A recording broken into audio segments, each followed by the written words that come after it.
Hi welcome to my channel Madhu education elites. This is your Madhusudan. ఈరోజు ఈ వీడియోలో మీకు ఇంటర్మీడియట్ ఎగ్జామినేషన్స్ తలక రిజల్ట్స్ ఆంధ్ర అటు తెలంగాణ రెండు రాష్ట్రాల్లో కూడా రావడం జరిగింది. సో రిజల్ట్స్లో చాలామంది రిజల్ట్స్ వచ్చిన తర్వాత చాలామంది మంచి మార్క్స్తో పాస్ అయిన వాళ్ళు ఉన్నారు. అదృష్టవశాత్తు కొంతమంది మార్క్స్ తక్కువ వచ్చిన వాళ్ళు ఉన్నారు, అలాగే ఫెయిల్ అయిన స్టూడెంట్స్ కూడా కొంతమంది ఉన్నారు. సో రెండు రాష్ట్రాలకు సంబంధించి ఈ వీడియోలో మీకు ఇంటర్ ఫెయిల్ అయిన స్టూడెంట్స్ ఎవరైనా ఉంటే వాళ్ళు ఏం చేయాలి, లేదా మార్క్స్ తక్కువ వచ్చిన స్టూడెంట్స్ ఉంటే వాళ్ళు ఏం చేస్తే బాగుంటుంది, ఎలా చేస్తే వాళ్ళు పాస్ అవుతారు, ఎక్కువ మార్క్స్ తెచ్చుకోవడానికి అవకాశం ఉంటుంది. ఇది ఈ రెండు తెలుగు రాష్ట్రాలకు సంబంధించి ఇంటర్మీడియట్లో ఫెయిల్ అయిన స్టూడెంట్స్, అదేవిధంగా ఇంటర్లో తక్కువ మార్క్స్ వచ్చిన స్టూడెంట్స్ అందరికీ సంబంధించి ఈ వీడియోలో మీకు షేర్ చేస్తున్నాను. Once again I'm requesting you, first time ఎవరైనా నా ఛానల్ చూసినట్లయితే ప్లీజ్ సబ్స్క్రైబ్ మై ఛానల్. ఇక విషయం వద్దాం. ఇంటర్మీడియట్ రిజల్ట్స్ వచ్చిన తర్వాత కొంతమంది మార్క్స్ అనేవి తక్కువ వచ్చాయని, ఈ సబ్జెక్ట్ చాలా బాగా రాసాం కానీ మార్క్స్ మాకు తక్కువ వచ్చాయి, మేము అనుకున్న మార్క్స్ రాలేదని కొంతమంది అంటున్నారు. అలాగే కొంతమంది ఈ సబ్జెక్ట్ డెఫినెట్గా మేము పాస్ అవుతున్న సబ్జెక్ట్ని ఫెయిల్ అయ్యామని అటు తెలంగాణ స్టేట్లోని ఇటు ఆంధ్ర స్టేట్లో కూడా కొంతమంది స్టూడెంట్స్ కామెంట్ బాక్స్లో పోస్ట్ చేస్తున్నారు. ఇకపోతే కొంతమంది దురదృష్టవశాత్తు ఫెయిల్ అయిన స్టూడెంట్స్ కూడా ఉన్నారు. సో ఈ స్టూడెంట్స్ అందరూ కూడా చేయాల్సిన పని ఏంటి అంటే, మనకి ఇటు తెలంగాణ అయినా అటు ఆంధ్ర అయినా రెండు రాష్ట్రాల్లో కూడా మనకు ఉండే ఆప్షన్స్ 3 ఆప్షన్స్.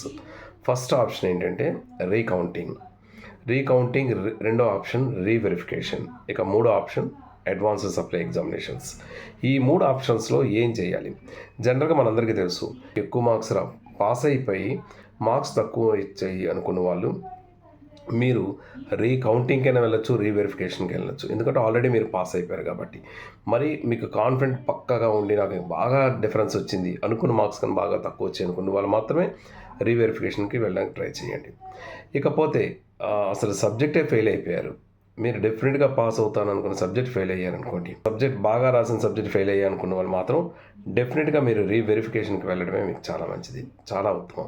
ఎందుకంటే మీరు ఫెయిల్ అయ్యారు కాబట్టి రీవెరిఫికేషన్లో ఖచ్చితంగా మీ పేపర్ను మరోసారి వెరిఫై చేసి సబ్జెక్ట్ వాల్యుయేషన్ అవసరమైతే చేస్తారు. కాబట్టి మీరు రాసే క్వశ్చన్కి మీ ఆన్సర్ కరెక్ట్ రాసారో లేదో చెక్ చేస్తారు, అలాగే ఆ ఆన్సర్ తగిన మార్క్స్ మీకు పడ్డాయి లేవన్నది కూడా చూస్తారు. కాబట్టి డెఫినెట్గా రీవెరిఫికేషన్కి వెళ్ళడం అనేది చాలా మంచిది.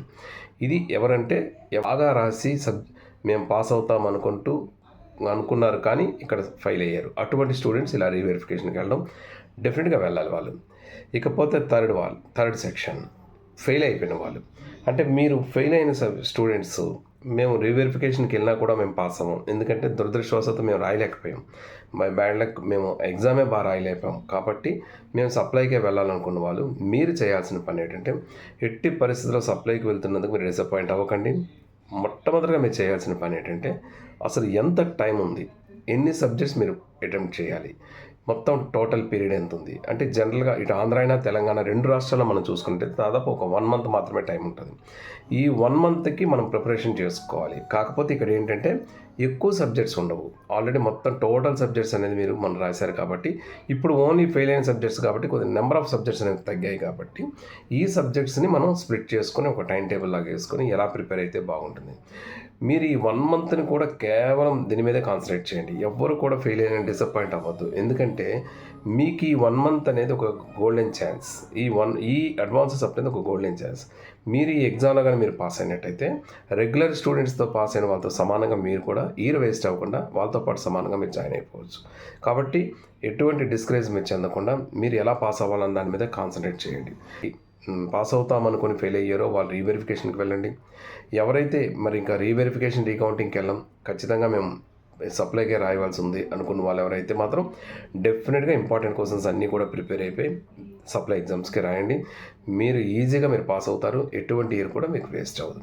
So wish you all the best of luck.